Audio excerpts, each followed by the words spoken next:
Good morning student. बात चल रही थी चालकता मापी अनुमापन की। हमने चालकता मापी अनुमापन दो बता दिए थे। प्रबल क्षार के मध्य अनुमापन HCl वर्सेस NaOH। दूसरा बताया था दुर्बल अम्ल प्रबल क्षार के मध्य अनुमापन यानी acetic acid CH3COH versus NaOH। बच्चों आज तीसरा अनुमापन पढ़ेंगे अपन। आइए साहब, तीसरा है। अब हम क्या कर देते हैं, अम्ल तो कर देते हैं प्रबल अम्ल एवं दुर्बल क्षार के मध्य अनुमापन। ओके, अब देखो प्रबल अम्ल क्या होता है बच्चों, HCl वर्सेस दुर्बल क्षार क्या होता है NH4OH। इसके मध्य अनुमापन करेंगे। ओके,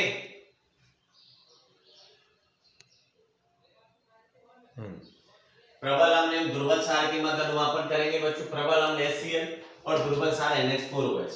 वही है साहब, ये ब्यूरेट है आपकी, लीजिए साहब, ये ब्यूरेट बना दी हमने, इसमें ये साइन होते हैं और ये आपका चालकता मापी सेल है। इस चालकता मापी सेल में अम्ल भरा जाता है बच्चों। हमने क्या ले लिया, इसमें HCl ले लिया और ब्यूरेट में क्या भर दिया जाता है बच्चों, NH4OH। This is the burette और ये चालकता मापी सेल है, चालकता मापी सेल। ओके, आइए साहब स्टार्ट करते हैं। किसके मध्य, प्रबल अम्ल दुर्बल क्षार के मध्य अनुमापन करते हैं बच्चों। इस प्रकार के अनुमापन में HCl को तो किस में भरते हैं, चालकता मापी सेल में, और NH4OH को किस में भर देते हैं, ब्यूरेट में। ओके, अब ध्यान से देखिए साहब, प्रारंभ की बात करें तो प्रारंभ में जब हम चालकता मापी से इस विलयन का चालकता नापते हैं तो HCl के कारण इसकी चालकता बहुत अधिक होती है क्योंकि विलयन में H+ आयन उपस्थित होते हैं। लेकिन जैसे ही NH4OH डालते हैं तो रिएक्शन क्या होती है, HCl plus NH4OH tends to, ये बॉन्ड क्लीवेज होगा यहां से, इस पर पॉजिटिव, इस पर नेगेटिव, इस पर पॉजिटिव और इस पे NH4 पॉजिटिव से नेगेटिव जुड़ेगा तो क्या बन जाएगा, NH4Cl प्लस H पॉजिटिव और OH नेगेटिव मिलके क्या निकल जाएगा, ये स्ट्रॉन्ग है, ये वीक है, ये सॉल्ट है और ये वाटर है। Is that clear? यहां तक कोई दिक्कत? तो आपने देखा रिएक्शन ये है, ग्राफ देखिए साहब, ये एक्सिस तो चालकता को एक्सप्लेन करती है, चालकता। ओके, और ये किसका आयतन, पहले वहां NaOH लिखते थे क्योंकि दोनों अनुमापन में आपने NaOH लिया था ब्यूरेट में, इसमें क्या लिखते हैं, NH4OH का आयतन। कितना आयतन इस रिएक्शन को कंप्लीट होने में यानी HCl को उदासीन करने में प्रयुक्त हुआ। चलिए शुरुआत करते हैं बच्चों। इस प्रकार के अनुमापन में HCl को चालकता मापी सेल में भर लिया जाता है, NH4OH को ब्यूरेट में भर दिया जाता है। प्रारंभ में HCl के कारण चालकता का मान उच्च होता है, यानी इस चालकता का मान उच्च है, ए डाल दिया यहाँ पॉइंट, चालकता।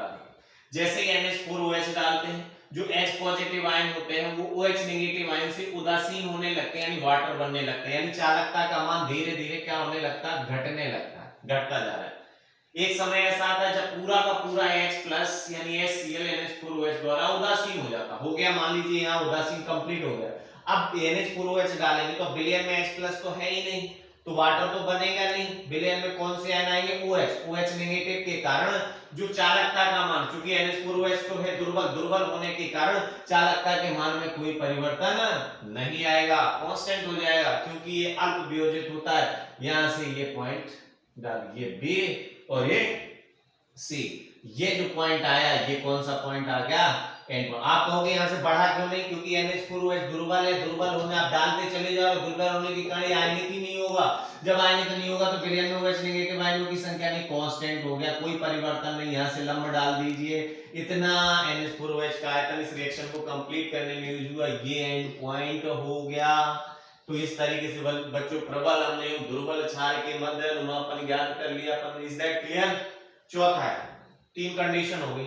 अब इसको भी दुर्बल कर लेते हैं और इसको भी दुर्बल कर लेते हैं। दुर्बल अम्ल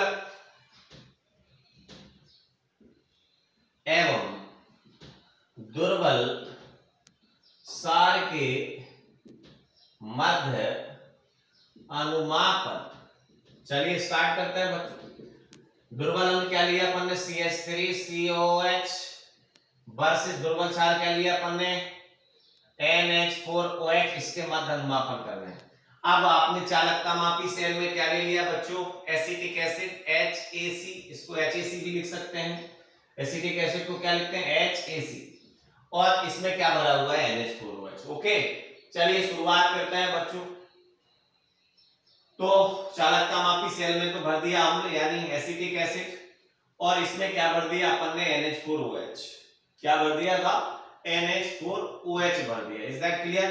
अब टाइट्रेशन स्टार्ट की तो रिएक्शन क्या बनेगी, देखिए CH3C double bond OOH plus NH4OH, bond cleavage हुआ, ये वीक, यहां से बॉन्ड टूटा, यहां से बॉन्ड टूटा, क्या बना, CH3COOO अमोनियम एसीटेट प्लस क्या निकल जाएगा, H2O, ये सॉल्ट बन गया, और ये क्या बन गया बच्चों, वाटर बन गया। अब देखिए ये किसको बताता है, चालकता को, और ये किसका आयतन है साहब, NH4OH का आयतन। ओके, क्लियर बच्चों? अब ध्यान से देखिए बच्चों, ये एसिटिक एसिड है तो प्रारंभ में चालकता का मान कम है, ये हो गया A, कोई दिक्कत है यहाँ पर? अब जैसे ही हमने इसमें क्या डाला, NH4OH, तो क्या बनना स्टार्ट हो जाए, लवण, और ये जो लवण बनता है इसके कारण चालकता का मान धीरे धीरे क्या होने लगता है, बढ़ने लगता है, बढ़ रहा है, धीरे धीरे बढ़ता है, लो ये बढ़ रहा है कि नहीं बढ़ रहा, ये लवण बन गया।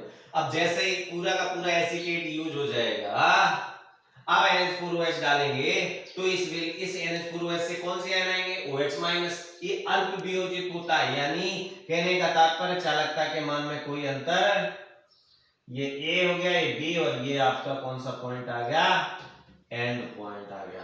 तो ये अम्ल क्षार अनुमापन में आपने देखा प्रबल अम्ल प्रबल क्षार के मध्य अनुमापन पढ़ लिया, दुर्बल अम्ल प्रबल क्षार के मध्य अनुमापन पढ़ लिया, प्रबल अम्ल दुर्बल क्षार के मध्य अनुमापन पढ़ लिया, दुर्बल अम्ल दुर्बल क्षार कंडीशन हो गई।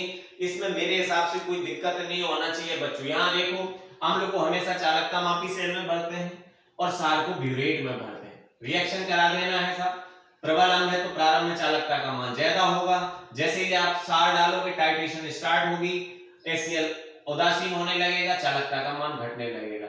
जैसे रिएक्शन कंप्लीट होगी यानी H प्लस HCl उदासीन होगा, एकदम से चालकता का मान कांस्टेंट हो जाएगा, बढ़ेगा क्यों, क्योंकि NH4OH दुर्बल है तो बढ़ेगी नहीं, एंड पॉइंट ज्ञात हो गया।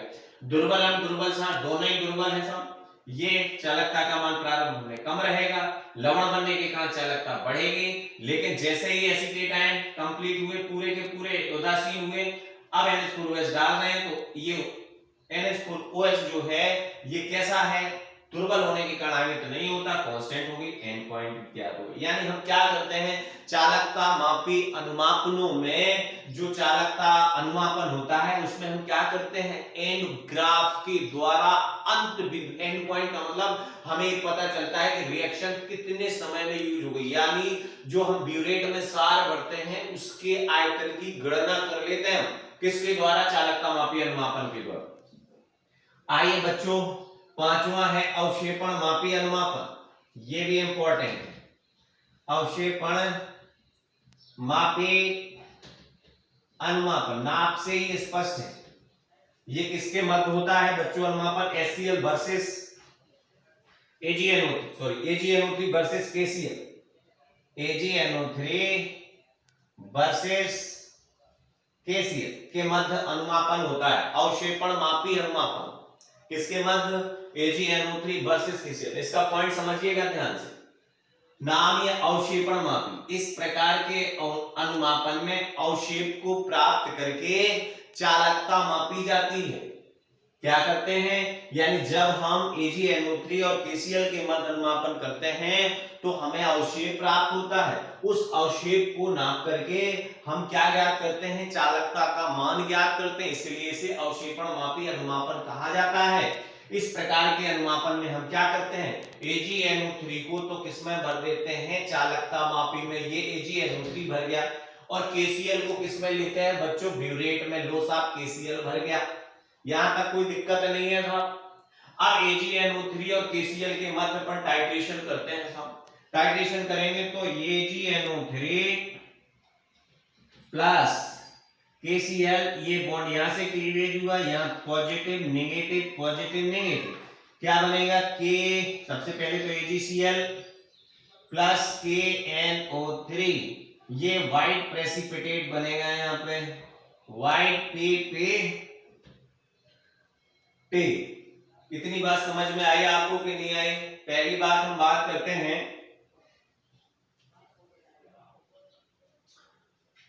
सबसे पहले AgNO3 को किसमें भरते हैं? चालकता मापी सेल में। KCl को किसमें भरते हैं? ब्यूरेट में। जब KCl को AgNO3 में मिलाते हैं यानी अनुमापन करते हैं तो ये अभिक्रिया होती है। आप स्पष्ट रूप से इसमें देख सकते हैं। देखिए साहब, ये तो आपको चालकता अक्ष को बताएगा और ये आपको KCl का आयतन बताएगा, KCl का आयतन। चलिए शुरुआत करते हैं।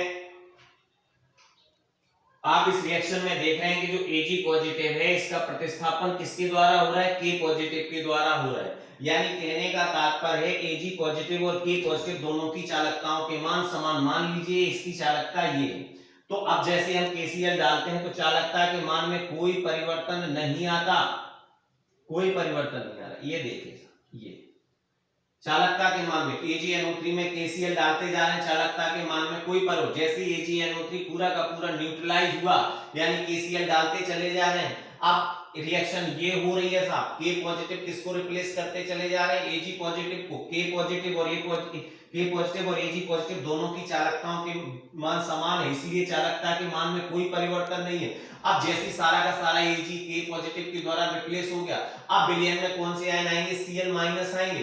अब Cl माइनस आयन की जो चालकता होती है K पॉजिटिव से ज्यादा होने के कारण इसकी चालकता का मान बढ़ने लगता है। यहाँ से लंब डाल देते हैं, ये A हो गया, ये B हो गया और C हो गया। इस तरीके से हम किसका मान ज्ञात कर लेते हैं? And point. इस तरीके से हम अवक्षेपण मापी अनुमापन ज्ञात कर सकते हैं। फिर से समझ लीजिए, वेरी वेरी इंपॉर्टेंट। अवक्षेपण मापी अनुमापन क्या है? नाम से स्पष्ट है, इसमें हम अवक्षेप प्राप्त करते हैं। किसका अवक्षेप प्राप्त होता है? अपन को AgCl का अवक्षेप प्राप्त होता है। तो इस प्रकार के अनुमापन में अवक्षेप को प्राप्त करके चालकता माप करके अनुमापन किया जाता है। किसके विरुद्ध? AgNO3 plus KCl। AgNO3 को चालकता मापी सेल में भरते हैं, ब्यूरेट में KCl भरते हैं। जैसे हम KCl को AgNO3 में डालते हैं ये अभिक्रिया होती है। आप अभिक्रिया से देख रहे हैं Ag पॉजिटिव और K पॉजिटिव दोनों, Ag पॉजिटिव को कौन रिप्लेस कर रहा है? K positive. क्योंकि Ag पॉजिटिव K पॉजिटिव दोनों की चालकता समान होती है, अतः चालकता के मान में कोई परिवर्तन नहीं आता है जब हम AgNO3 में KCl डालते हैं। लेकिन जब संपूर्ण AgNO3 यानी Ag पॉजिटिव K पॉजिटिव द्वारा रिप्लेस हो जाते हैं तो विलयन में फिर कौन से आयन आए? Cl negative. यहाँ देखो साहब, यहाँ से अचानक चालकता का मान बढ़ रहा है, इसका तात्पर्य हुआ Ag खत्म हो गया। अब विलयन में Cl माइनस आए, Cl माइनस की चालकता K पॉजिटिव से अधिक होती है, अतः अधिक होने के कारण चालकता का मान बढ़ता हुआ दिखाई देता है। यही रिएक्शन कंप्लीट हो गई।